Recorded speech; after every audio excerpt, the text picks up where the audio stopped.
kids? This is Turtle. Obviously, we got Obi-Ron. And we were wrong, Ron. Constant is in the studio. What's up, Constant? What up? Look at that. I heard it was pretty quiet or maybe it wasn't quiet. I don't know. Pretty quiet in Toronto.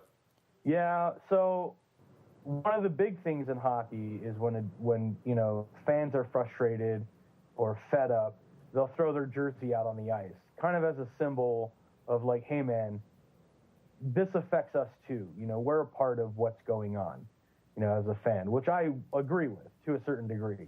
The problem with it is last night, the Toronto Maple Leafs played a good game, but they lost.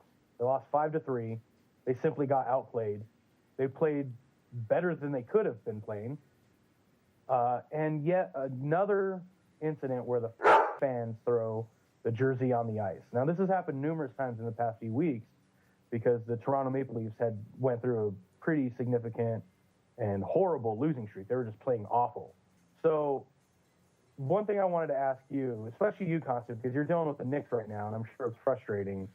Yes. How do you feel that throwing, let's say you threw your Carmelo jersey out onto the court, and, I don't know how often it happens in basketball, but it happens every once in a while in hockey. It never happens in basketball. But the question I have is that a big enough statement of saying, I'm done, I'm throwing in my jersey or the towel, you need to get your shit together?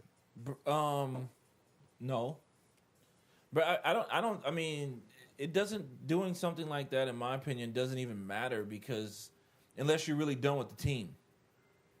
If not, then you're just a fool who has to go buy a jersey, like the people in Cleveland. I don't really see a place for that. It doesn't make any sense. I don't see the message either. It doesn't make a whole lot of sense. I get the idea of the message. It's actually similar to burning your jersey, which you tend to see more in basketball than throwing it out on the court. You see fools put videos of themselves burning jerseys up on the internet. It's kind of akin to that. So I get the message. The message is loud and clear.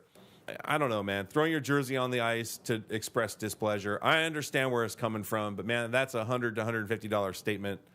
I would much rather make that statement with my voice, and if I really want to do more than that, then get out there in social media and you can just flame them, blast them all you want. Because nowadays it's easy to get Twitter handles for the front office guys and all that kind of nonsense. To me, it's more effective. Throwing the jersey on the ice, I think because it happens it used to be a rare occurrence. And the reason why I initially brought this up is it would happen once a year if we're lucky, maybe once every 3 years, which is about average. But for some reason, the fans in Toronto are super fed up. It's not like they had been going. It's not like they're the Edmonton Oilers, who are on a 11-game losing streak now. Right. They're not like the 76ers, who are 1-17. They bounced back and started playing good, and yet this frustration is still there. For me, it's high expectations from fans that the expectations are so unrealistic that they will never be satisfied. They're like fucking Prince's mom. They're never going to be satisfied. The Knicks said what was going on in the beginning of the season.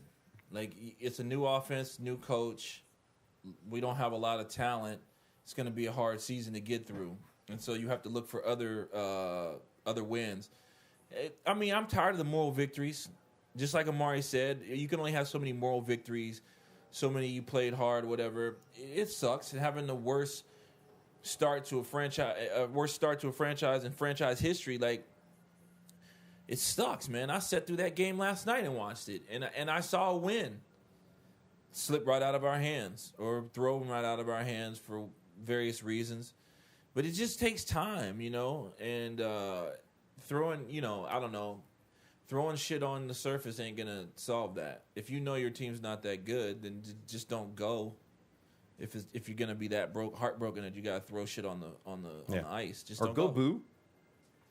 Go make your voice heard. If you got enough money to go out there and buy tickets so you can hate on your team in person, do it. Yeah. I do it. Whenever I have enough money to do it, and I fly back to New York, and I go to a Knicks game, I know chances are they're losing.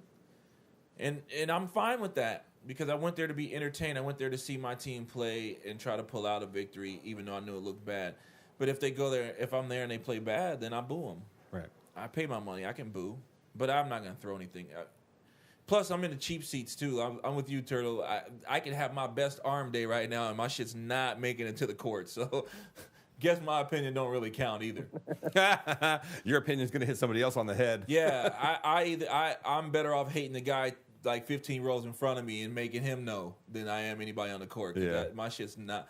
I'd have to throw a baseball, and I'd still have to have hit the cutoff man before I could get it to the court. So. Yeah, right on. Yeah, I don't know. I guess I'm in the same boat with McTavish, who came out today for Edmonton and said, just be patient. This is a good process. This is going to take time. I think a real fan of a team will be patient and let it happen. And, you know, I mean, in Edmonton, of all places, these guys have been waiting for years.